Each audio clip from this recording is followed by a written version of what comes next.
All right, welcome to Buckland Station, Nevada. And yes, this is technically part of Fort Churchill, which I was at in one of my previous videos, so go check that out. But this is technically a separate area, and it is a separate park, basically. But it is part of the same larger area. Fort Churchill's like a quarter mile that way. So once again, I'm here in the off season, so the grounds itself are closed, but I'm just walking around. So you can see the basically storehouse, building, hotel, whatever you want to call this, and kind of an interesting story. So we're in the same area, so we're on the same trail. We're on the Pony Express Trail. We're on the Trail West. And when Fort Churchill went bankrupt, basically what happened, it's the same thing that happens today.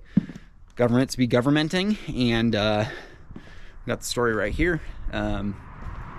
They took Fort Churchill out of commission and auctioned it off, which is crazy. And they auctioned it off, and a gentleman bought it with the last name Buckland, and he used this land, and he actually used some of the materials from the fort. You can see the same material that makes up the fort to make this, and it was basically a private stop for carriages, for the Pony Express, and for anyone who's traveling east to west or north to south. We're on the trail to Carson, and we're on the trail from south to north in Nevada. We're kind of in the middle of nowhere. You can hear the highway behind me, but it still is today a very popular thoroughfare. So he used that material to build this, and it was basically what you think it is, you know, from the Old West movies of stop over and get yourself something warm to eat and maybe spend the night, get a fresh horse for the Pony Express route, and keep moving. So this is part of the state park here, and we're going to go ahead and jump across the river and take a little bit of a hike along the Carson River and show you guys some more of that I showed you in the last video. Once again, check that out, and we'll do a little bit of hiking and get some lunch and check it out. So pretty interesting, and not a bad little spot. About a half hour from Fallon, so not too bad if you want to come check it out. All right, so there's a bunch of stuff you can do here at Buckland. I'm actually in what's called the Scout Camp right now. It's also part of the horse camp, I think. So you can see behind me little spots with some tables and some fire rings. There's also a horse corral. So you can come out here, bring your horse, walk around, walk with your horse again along the river, or in the river maybe, and camp, have a fire, and there's a toilet and everything. So you can come out here and spend the night or spend the day and probably have a pretty good time. And this is just on the other side of the river from the actual Buckland Station itself. It's probably a half a mile. You can definitely walk it. I can actually see the back end of it right now. Or you can drive. The drive is probably 2 minutes. Come over here and set up and probably have a pretty nice night. You'd be a little exposed to the wind, but these big cottonwood trees would probably keep you pretty good. And there's some nice spots over here, so come check it out.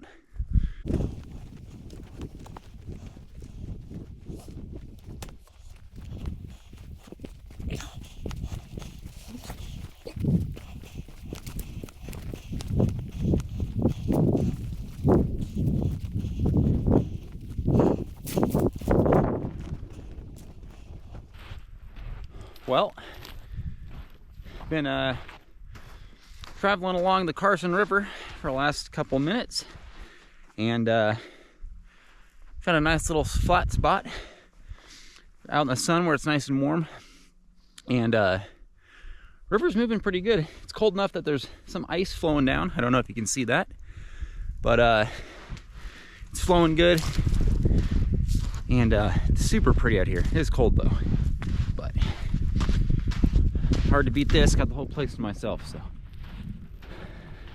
we'll take it.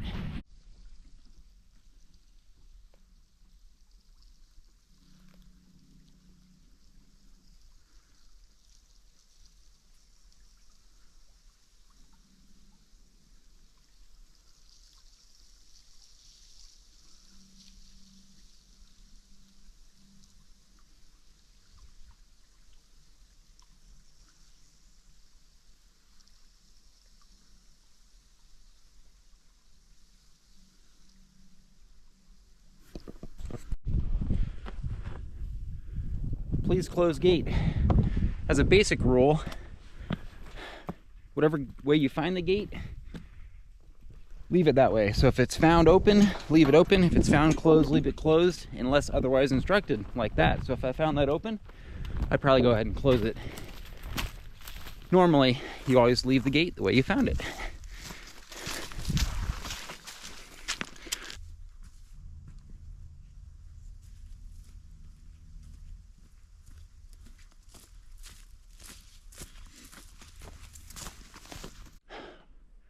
Walk along the trail along the creek here, and look at that thing. It's probably the biggest willow bramble I've ever seen in my life, and you can see little paths going right through it. So deer or whatever are running right through this thing.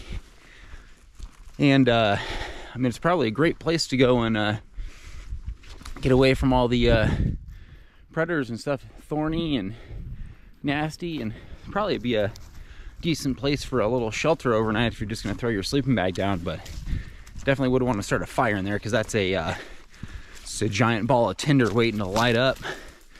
And out here is real dry right now. We haven't gotten snow or rain this winter much, so everything out here is super dry. All it would take would be a couple of sparks and you'd have a real problem on your hand. But it is super pretty out here. And since I got off the road, I haven't seen another soul. So a couple miles without people, count me in. But just look at how big these cottonwoods are. I mean, that thing's probably 4.5 feet, and that's one of the smaller ones. And you only see things like that when you got plenty of water, and that river over there is big enough that it stays flowing the whole year, so they got plenty of water for them. But all this grass and everything with no rain dries up real quick.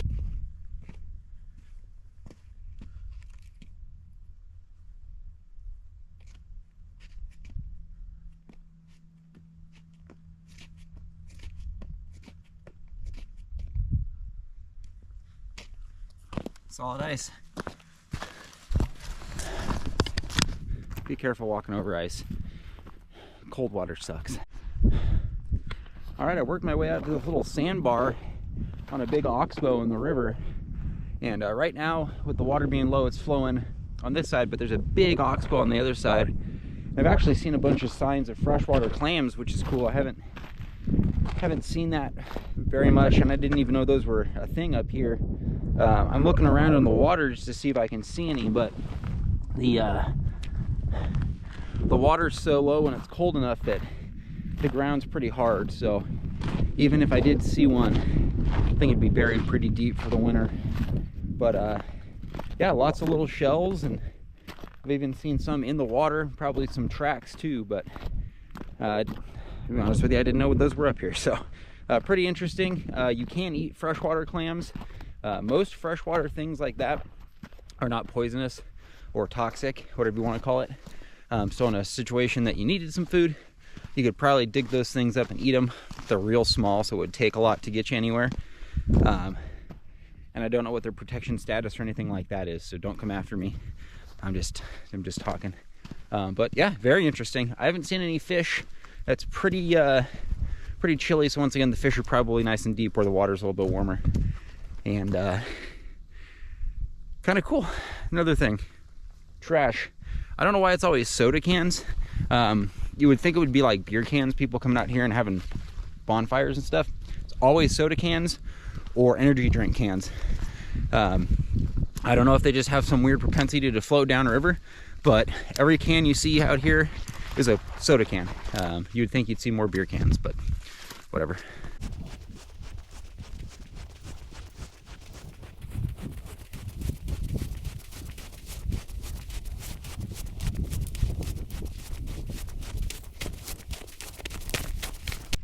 All right, so a couple people have asked, and I know a lot of people talk about this stuff, so I wanted to run over real quick just the gear that I have right now. This is a simple out and back hiking. I'm not planning on being here for the night, but I always do bring a couple extra things, so let's go ahead and talk about it. First off, what I'm wearing. I'm just wearing some basic, mild cold weather gear. When I got here, it was like 28 degrees, so it wasn't super cold. So I'm wearing a little bit thicker of a pant. I've got a t-shirt, a base layer, and then a little bit thicker of a mid layer. I would have a rain shell if I was planning on raining, but there's not a cloud in the sky. So I could bring a rain shell, or I could bring an insulated rain shell if I needed to. I've also got a beanie. I like my head to be warm. Water bottle. I've got a couple of Nalgene's in my pack as well. Pretty much everywhere I go. Pocket knife. This one's a Benchmade. It's really nice. I've got a bunch of different knives that I like to carry. I've got my phone, my wallet, my keys, obviously. Permits. Cash for the ranger station, stuff like that. Hand warmers. They're nice to have. They weigh essentially nothing. Spoon. I'm planning to have some lunch. Chem lights, I like to have them. We can use them for signaling. We can use them for marking trails. We can use them for marking campsites. We can use them to see, worst case scenario. Once again, they weigh essentially nothing, so I always keep a couple in my pack. They always just stay around.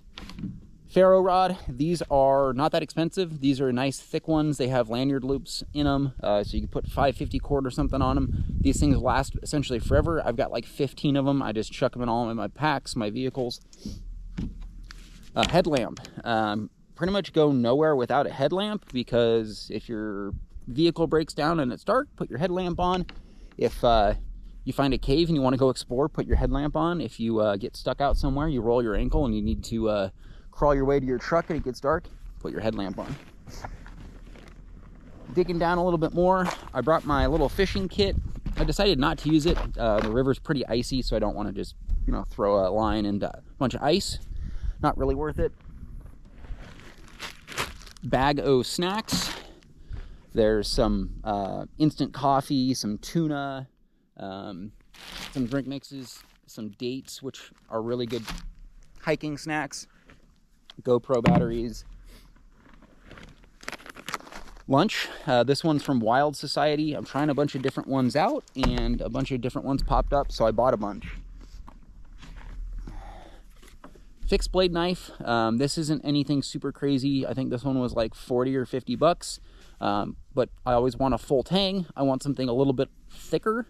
This is like 3/32. And you could use this for some light chopping. It's got a pretty decent handle on it. It's plain wood. I don't want lacquer or anything like that. Came with a decent little leather sheath there. First aid kit. Talked about this before. It's got some tape, some band-aids. It's in a little waterproof bag. I've got a backup GoPro on a head mount just in case I need it.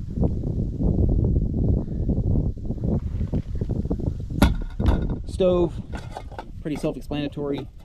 Stove, fuel, burner all in one in the little bag. Sawyer mini filter. These won't filter out everything, but it'll filter out damn near everything. I'm on a clean water river. I could boil water if I needed to, but these things take up very little space, very little weight. They're not that expensive. And this thing would keep me alive if I needed it to. It could filter a ton of water. Also in this bag is an extra set of batteries for my headlamp. 550 cord. I probably don't need this much, but I just grabbed some and chucked it in there. Tie off things, tie things up, make cordage, make snares, traps. You need cordage. You could probably just use like 10 feet of it and just chuck it in your back pocket. But I've got these little bundles that I keep, and it really doesn't weigh that much, and it doesn't take up that much space.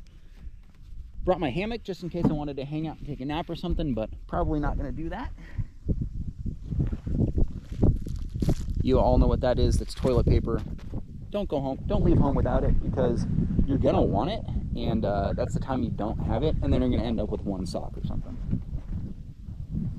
And the last thing is a little emergency bivvy. So basically I could slide into this thing and pull a bunch of twigs and leaves and all that stuff to keep me insulated.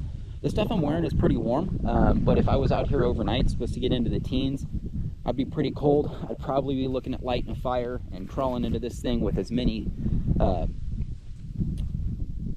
bundles of leaves and dry grass and as much stuff as I could, just to try to keep me warm. It'll also keep the wind and the rain off me.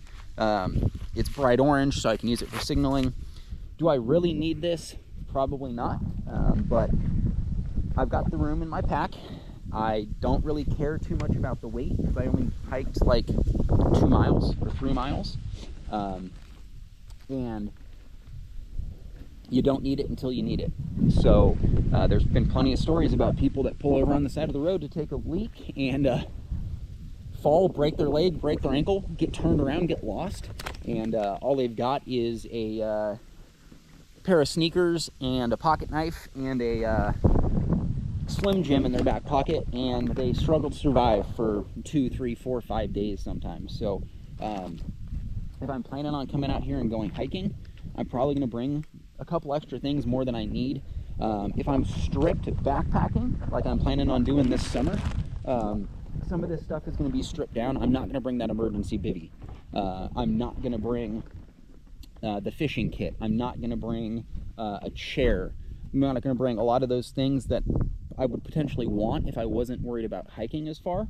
But I'm looking about doing about 50 or 60 miles in 3 days. So I want to be light and I want to be efficient. So I'm not going to bring a bunch of the extra stuff I normally would. I'm going to trim down. I'm going to buy some expensive stuff because I want to save some weight. But that's kind of what the trip's for. If I'm out here for the day, I can go ahead and carry my fishing kit, a chair, and a bunch of extra stuff and just have a good time. All right, so just got home. Forgot to record it when I was out there, but the meal I had was pretty good. I needed to hydrate it a little bit more, but that's a me issue, not a them issue. One complaint, I didn't like how the package was narrow but tall. You definitely have to use one of those long camping spoons to get in there and eat it. Kind of pedantic, but it is important, especially if you're out in the woods for a couple of days. I jacked my leg up yesterday at home. I'm not going to put a picture in here to prove it because it's really gross. It's just big old bruise and nasty and sore. So wanted to take it easy today, and Buckland's a really cool place, so I wanted to highlight it. And this marks number 3 on my 27 Nevada state parks. So I'm less than a month in, and we've already got 3 down, so looking pretty good, feeling pretty good about that. The weather's been super nice the last couple weeks, so hopefully we can get out there more and do more of these videos. Let me know what you guys want to see. Let me know where you guys want me to go. And comments, questions, complaints, gear questions, anything like that, throw them down in the comments. Let me know. And we'll see you on the next one. Thanks, guys.